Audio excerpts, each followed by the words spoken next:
بسم اللہ الرحمن الرحیم۔ الحمدللہ ہم سورۃ الدہر کا درس سماعت کر رہے ہیں۔ 3 آیات کا ہم درس سماعت کر چکے۔ حصول برکت کے لیے ترجمہ پھر سماعت کرتے ہیں۔ اللہ رب العالمین ارشاد فرماتا ہے، هل أتى على الإنسان حين من الدهر، بے شک انسان پر ایک وہ وقت گزرا ہے، لم یکن شیئا مذکورا، جب وہ کوئی قابل ذکر چیز بھی نہ تھا، کچھ بھی نہ تھا۔ انا خلقنا الانسان من نطفۃ امشاج،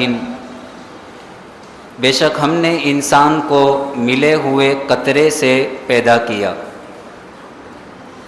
مرد و عورت کے ملے ہوئے قطرے سے انسان کو پیدا کیا، نبتلیہ، تاکہ اسے آزمائیں، فجعلناہ سمیعا بصیرا، تو ہم نے اسے سننے والا، دیکھنے والا بنایا، آنکھیں دیں، کان دیے۔ انا ہدیناہ السبیل، بے شک ہم نے اسے راستہ دکھا دیا۔ سیدھا راستہ کون سا راستہ ہے بتا دیا گیا، اما شاکرا و اما کفورا، یا تو شکر گزار ہو یا ناشکرا۔ اللہ تبارک و تعالی نے اس دنیا میں سیدھا راستہ اور گمراہی کے راستے واضح فرما دیے۔ یہ گمراہی کا راستہ ہے، یہ سیدھا راستہ ہے، اور انسان کو یہ اختیار دیا ہے، چاہے تو سیدھے راستے پر چلے اور چاہے تو گمراہی کے راستے پر چلے۔ لیکن جو شخص بھی الٹے راستے پر چلے گا، گمراہی کے راستے پر چلے گا، تو اللہ نے اس کے لیے بڑے عذابات تیار کر رکھے ہیں۔ ارشاد فرمایا آیت نمبر 4، انا اعتدنا للکافرین، بے شک ہم نے کافروں کے لیے تیار کر رکھا ہے، اعتدنا تیار کر رکھا ہے، للکافرین کافروں کے لیے، سلاسل زنجیریں، سلاسل، اللہ تبارک و تعالی نے جہنم میں ایسی زنجیریں تیار کر رکھی ہیں جو 70 ہاتھ لمبی ہیں۔ اگر ان کا ایک کڑا پہاڑ پر رکھ دیا جائے تو اس کی گرمی کی وجہ سے، شدت کی وجہ سے پہاڑ ریزہ ریزہ ہو جائے۔ جہنمیوں کے بدن بڑے کر دیے جائیں گے اور وہ زنجیریں ان میں پرو دی جائیں گی۔ سلاسل، بے شک ہم نے کافروں کے لیے بیڑیاں تیار کر رکھی ہیں، زنجیریں تیار کر رکھی ہیں، وَأَغْلَالًا، اور طوق، ان کے گلوں میں طوق ڈالے جائیں گے، وَسَعِيرًا، اور بھڑکتی آگ۔ دنیا تو مختصر ہے، اس دنیا کی مختصر سی زندگی میں اگر کافر یہ سمجھ بیٹھا ہے کہ میں کامیاب ہوں یا میں نے بہت زیادہ ترقی کر لی ہے، تو دنیا تو دھوکے کا سامان ہے، اصل زندگی آخرت کی زندگی ہے۔ اگر آخرت میں جہنم میں داخل کر دیا گیا اور زنجیروں میں جکڑ کر، توق پہنا کر بھڑکتی آگ میں داخل کیا گیا تو پھر انسان کس قدر نقصان و خسارے میں ہے۔ انا اعتدنا للکافرین سلاسل واغلالا وسعیرا، بے شک ہم نے کافروں کے لیے بیڑیاں اور طوق اور بھڑکتی آگ تیار کر رکھی ہے۔ اور کافروں کے مقابلے میں جو مسلمان ہیں، فرما بردار ہیں، ان کا کیا حال ہے؟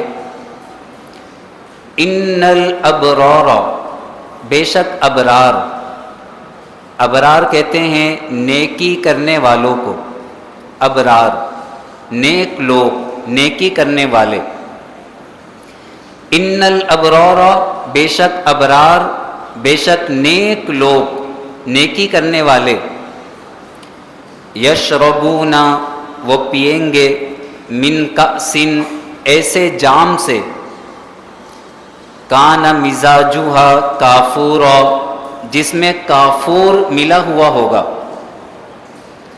مسلمانوں میں بھی پھر مختلف قسم کے لوگ ہیں۔ مسلمانوں میں کچھ ابرار ہیں، کچھ فاسق ہیں جو نافرمان ہیں، اور کچھ مقربین ہیں، کچھ اللہ کے خاص بندے ہیں۔ تو جو نیک لوگ ہیں، نیکی کرنے والے، اللہ تبارک و تعالی انہیں جنت میں داخلہ عطا فرمائے گا، اور جنت میں انہیں شراب طہور کے جام دیے جائیں گے، اور ان جام کے اندر کان مزاجھا کافورا، ان میں کافور ملا ہوا ہوگا، ان کی آمیزش کافور کی ہوگی۔ اب کافور ہے کیا؟ کافور کیا ہے؟ تو اللہ خود ارشاد فرماتا ہے عینن، وہ ایک چشمہ ہے۔ کافور ایک چشمہ ہے۔ یہ ذہن نشین رکھیے گا کہ جب بھی دوزخ کے عذابات یا جنت کی نعمتوں کا ذکر ہوتا ہے تو یہاں صرف سمجھانے کے لیے الفاظ ذکر کیے جاتے ہیں، ان کی کیفیت کیا ہے اور وہ کس طرح کے ہیں، تو جب تک جنت میں انسان داخل ہو کر انہیں دیکھے گا نہیں تو سمجھ نہیں سکتا۔ کیونکہ حدیث میں فرمایا گیا جنت میں اللہ نے وہ نعمتیں تیار کر رکھی ہیں جنہیں کسی آنکھ نے دیکھا نہیں ہے، کسی کان نے سنا نہیں ہے، کسی کے دل میں ان کا خیال نہیں آیا۔ وہ جنت الگ ہی دنیا ہے۔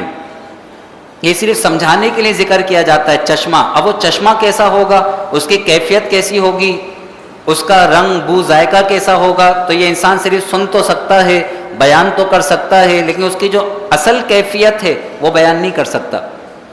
اللہ فرماتا ہے وہ جو کافور ہے، کافور عینن، وہ ایک چشمہ ہے، یشرب بیہا، اس چشمے سے پئیں گے، عباد اللہ، اللہ کے بندے۔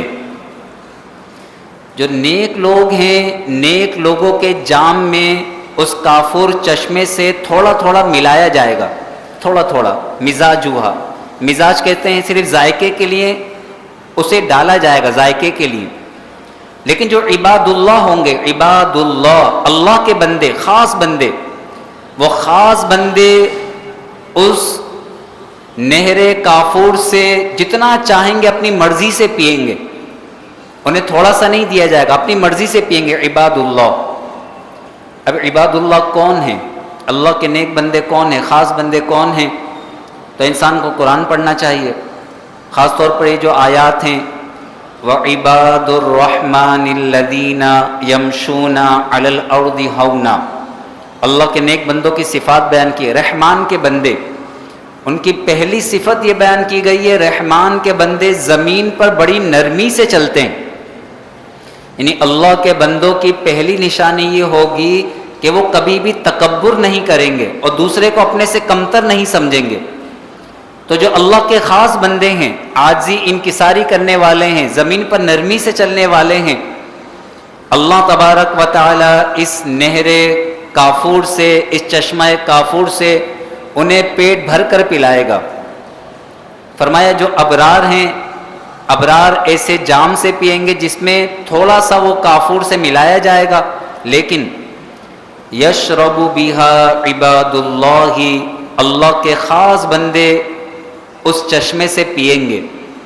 نہ صرف پئیں گے، یفجرونہا تفجیرا، اس چشمے کا پانی جہاں چاہیں گے بہا کر لے جائیں گے۔ یفجرونہا، اسے بہا کر لے جائیں گے، تفجیرا، جہاں چاہیں گے۔ فرمایا گیا کہ ان عباد اللہ، ان اللہ کے خاص بندوں کے پاس جنت میں سونے کی ٹہنیاں ہوں گی، سونے کی۔ وہ سونے کی ٹہنی سے اس چشمے کے پانی کو، یا جو بھی وہ ہے، شراب طہور ہے، جو بھی ہے، اسے اشارہ کریں گے تو ٹہنی کے اشارے سے وہ پانی ان کے پیچھے پیچھے چلے گا۔ یہ چاہیں گے تو اپنے گھروں میں لے جائیں گے، چاہیں گے تو اپنے محلات میں لے جائیں گے، یہ جہاں چاہیں گے اس پانی کو اپنے ساتھ لے جائیں گے۔ دنیا کے اندر پانی اوپر سے نیچے گرتا ہے، جنت کا یہ پانی نیچے سے اوپر کی طرف ان کے ساتھ ساتھ چلے گا۔ فرمائے یشرب بہا عباد اللہ یفجرونہا تفجیرا، اللہ کے نیک بندے اس کافور چشمے سے پئیں گے اور جہاں چاہیں گے اس چشمے سے اسے بہا کر لے جائیں گے۔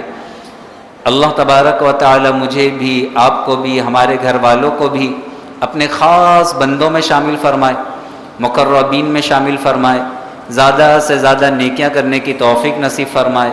آمین۔ وآخر دعوانا ان الحمد للہ رب العالمین، وصلی اللہ تعالی علی خیر خلقہ ونور عرشہ سیدنا ومولانا محمد وعلی آلہ واصحابہ اجمعین، آمین برحمتک یا ارحم الراحمین۔